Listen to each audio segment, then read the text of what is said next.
ZEE5 ಇರುವಾಗ ನೀವು ನಿಮ್ಮ ನೆಚ್ಚಿನ ಶೋಗಳನ್ನ ಎಂದಿಗೂ ಮಿಸ್ ಮಾಡಿಕೊಳ್ಳುವುದಿಲ್ಲ. ಅದು ಸಂಪೂರ್ಣ ಉಚಿತವಾಗಿ. ರಚನೆ ಕೇಳ್ಬಿಡ್ತೀನಿ, ನಮ್ಮ ಪ್ರೇಮ್ ಥಾಪಾನ ಎಫರ್ಟ್ ಬಗ್ಗೆ ಏನ್ ಹೇಳಕ್ ಇಷ್ಟಪಡ್ತೀರಿ? ನಾನು ಕೇಳ್ಪಟ್ಟೆ ನಿಮ್ ತಂದೆ ಕೂಡ ಸೆಕ್ಯೂರಿಟಿ ಆಗಿ ಕೆಲಸ ಮಾಡ್ತಿದ್ದಾರೆ ಅಂತ ಅಲ್ವಾ?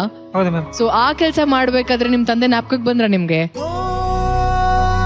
ಅಂದ್ರೆ ಅದ್ರಲ್ಲಿ ಎಷ್ಟು ಪೇನ್ ಇತ್ತು ಅಂದ್ರೆ ತಂದೆ ಯಾವಾಗ್ಲೂ ಮಾಡ್ತಿದ್ರು, ಇವತ್ ಆ ಜಾಗದಲ್ಲಿ 8 ಅವರ್ ನಾನು ಆ ಕೆಲಸ ಮಾಡಿದೀನಿ.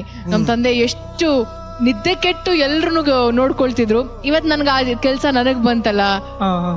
ಹಂಗೆ ಆ ವಿಟಿ ನೋಡಿ, ಇನ್ನೊಮ್ಮೆ ನೋಡಿ, ಇನ್ನೊಂದ್ ಸ್ವಲ್ಪ ಹಿಂದೆ.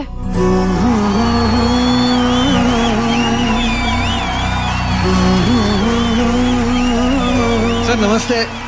ಸರ್ ನಿಮ್ ಹೆಸರು ಸರ್? ನಮ್ದು ರಾಜು ಥಾಪ ಸರ್. ರಾಜು ಥಾಪಾ. ಹೌದು sir. Very nice sir. First ನಮಗೂ ಇದು ಜಿ ಕನ್ನಡದಲ್ಲಿ ಕರ್ಕೊಂಡ್ ಬಂದಿದೆ. ಜಿ ಕನ್ನಡ ಅವರು ಎಲ್ಲ ಜಡ್ಜ್ ಅವರು ಎಲ್ಲರಿಗೆ ನಮಸ್ಕಾರ. ನಮ್ದು ಮಗ ಅವರಿಗೆ ಇದು ಇಷ್ಟ ಇರ್ತದಂಗೆ ಕರ್ಕೊಂಡ್ ಬರೋರಿಗೆ ಎಲ್ಲ ಕರ್ನಾಟಕ ಜನ ಅವರಿಗೆ ಎಲ್ಲರಿಗೆ ಧನ್ಯವಾದ.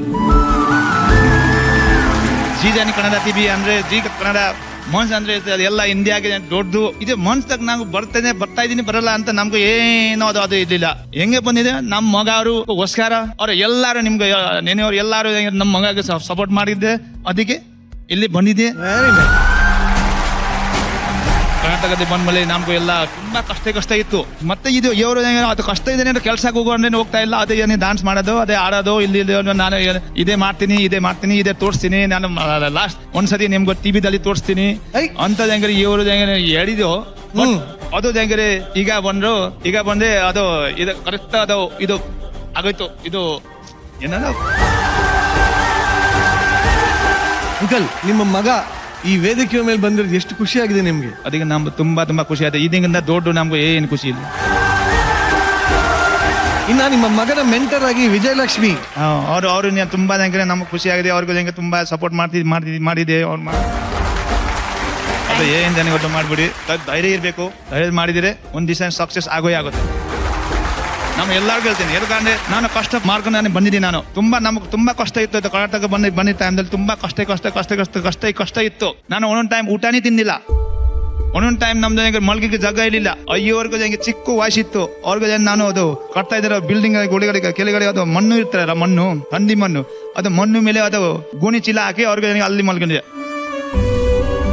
ಅದೇ ತರ ಕಷ್ಟ ಇತ್ತು ನಮ್ಗೂ. ಬಟ್ ಪ್ರೇಮ್, ನಿಮ್ ತಂದೆ ಇಷ್ಟೆಲ್ಲ ಕಷ್ಟಪಟ್ಟು ನಿನ್ನ ಇಷ್ಟು ಚೆನ್ನಾಗಿ ಸಾಕ್ಯಾರೆ. ಯಾವತ್ತಾರು ನಿಮ್ ತಂದೆಯ ಇಷ್ಟೆಲ್ಲ ಕಷ್ಟಗಳ ಬಗ್ಗೆ ಯೋಚನೆ ಮಾಡಿದ್ಯಾ? ತುಂಬಾ ಸಲ ಮಾಡ್ತಾ ಇರ್ತೀನಿ. ಅಪ್ಪನ ಏನಾದ್ರು ಮಾಡ್ಬೇಕಂತ ಅನ್ಕೋತೀನಿ. ಲೈಫಲ್ಲಿ ಸೆಟ್ಲ್ ಆಗಿ ನನಗೂ ಒಂದು ಆಸೆ ಇದೆ, ಸ್ವಂತ ಮನೆ ಕಟ್ಟಿಸಿ ಅವನ ಕರ್ಕೊಂಡು ಹೋಗ್ಬೇಕು ಅಂತ ಆಸೆ ಸರ್. ಖಂಡಿತವಾಗ್ಲೂ ಆಗುತ್ತೆ. ರಚು, ಏನ್ ಹೇಳ್ತೀರಿ ತಂದೆ ಮಗನ ಬಾಂಧವ್ಯದ ಬಗ್ಗೆ? ಖುಷಿ ಆಯ್ತು ಅವ್ರನ್ನ ಈ ವೇದಿಕೆ ಮೇಲೆ ನೀವು ಕರೆಸಿದ್ದು. ಅಂಡ್ ಅವರು ಕನ್ನಡ ಟ್ರೈ ಮಾಡ್ತಿದ್ದಾರೆ. ಪ್ರೇಮಷ್ಟು ಸ್ಪಷ್ಟತೆ ಇಲ್ಲದೆ ಹೋದ್ರು ಅರ್ಥ ಆಗ್ತಿದೆ. ಅವ್ರ ಕನ್ನಡ ಕೇಳೋದಕ್ಕೆ ಚಂದ. ಆ ಪ್ರಯತ್ನಕ್ಕೆ ಒಂದ್ ಜೋರ್ ಚಪ್ಪಾಳೆ. ಒಟ್ಟಲ್ಲ ಅವರು ಫಾದರ್ ಏನ್ ಮಾತಾಡಿದ್ರು ಅದು ಮನಸ್ಸಲ್ಲಿ ಹಂಗೆ ಇದ್ದಿತ್ತು. ಏನು ಅದ್ರಲ್ಲಿ ಏನು ಇಡ್ತಾ ಇಲ್ಲ. ಭಾಷೆ ಬರುತ್ತಾ ಭಾಷೆ ಬರಲಿಲ್ಲ ಅನ್ನೋದಕ್ಕಿಂತ ಏನು ಹೇಳ್ಬೇಕು ಅನ್ನೋದನ್ನ ಪೂರ್ತಿಯಾಗಿ ಮನಸ್ಫೂರ್ತಿಯಾಗಿ ಹೇಳಿದ್ರಲ್ಲ, ಅಷ್ಟೇ ಅವ್ನು ಕಲಿಬೇಕಾಗಿರೋದು. ಬೇರೆ ಎದ್ಕೊಂಡು ಮಾತಾಡೋಂಥದ್ದು ಏನಿಲ್ಲ ಇಲ್ಲಿ. ಓಕೆ, ಅಷ್ಟು ಕಲ್ತ್ರೆ ಸಾಕು.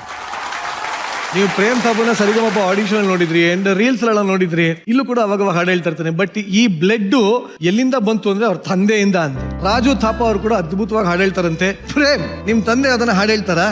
ಅಮ್ಮ ಆಗಿದ್ರೆ ಕನ್ನಡ ಸಾಂಗ್ ಆಡಿರೋರು, ಅಪ್ಪನಿಗೆ ಕನ್ನಡ ಸಾಂಗ್ ಬರಲ್ಲ, ನೇಪಾಳಿ ಸಾಂಗ್ ಆಡ್ತಾರೆ. ನನಗೆ ನೇಪಾಳಿ ಭಾಷೆ ಚೆನ್ನಾಗಿ ಬರುತ್ತೆ. ನಾನು ನೇಪಾಳಿ ಸಾಂಗ್ ಆಡ್ತೀನಿ. Very good uncle. 30 ವರ್ಷ ಮುಂಚೆನೆ ನಾನು ಆಡಿರೋದು. ಈಗ 30 ಮುಂಚೆಯಿಂದ ನಾನು ಆಡ್ತಾ ಇಲ್ಲ, ಎಲ್ಲ ಬಿಟ್ಬಿಟ್ಟಿದೆ. 30 ವರ್ಷ ಆದ್ಮೇಲೆ ಹಾಡ್ತಾ ಇದಾರೆ.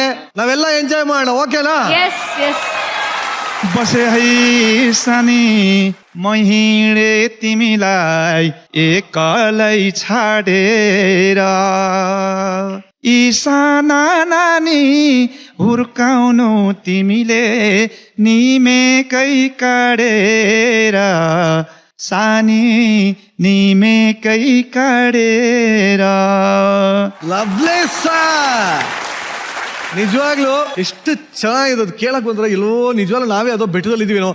ಈ ಪಹಾಡಿ ಸಾಂಗ್ಸ್ ಅಂದ್ರೆ ಇದಕ್ಕೆ ಅಷ್ಟು ಚೆನ್ನಾಗಿತ್ತು.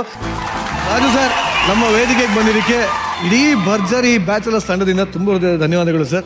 Thank you sir. ನಾನು ಎಲ್ಲರಿಗೂ ಧನ್ಯವಾದ. ಇದು ದೊಡ್ಡ ಮನದಲ್ಲಿ ನಾನು ಬಡಿಗೆ ಚಾನ್ಸ್ ಸಿಕ್ಕಿದೆ. ಅದಕ್ಕೆ ನಮ್ಗೆ ಎಲ್ಲರ ಜೀರಿಗೆ ಅವರಿಗೂ ಎಲ್ಲರಿಗೂ ಥ್ಯಾಂಕ್ಸ್, ಧನ್ಯವಾದ. ZEE5 ಆಪ್ ಡೌನ್ಲೋಡ್ ಮಾಡಿ ಎಲ್ಲಾ ಸಂಚಿಕೆಗಳನ್ನು ಸಂಪೂರ್ಣ ಉಚಿತವಾಗಿ ನೋಡಿ.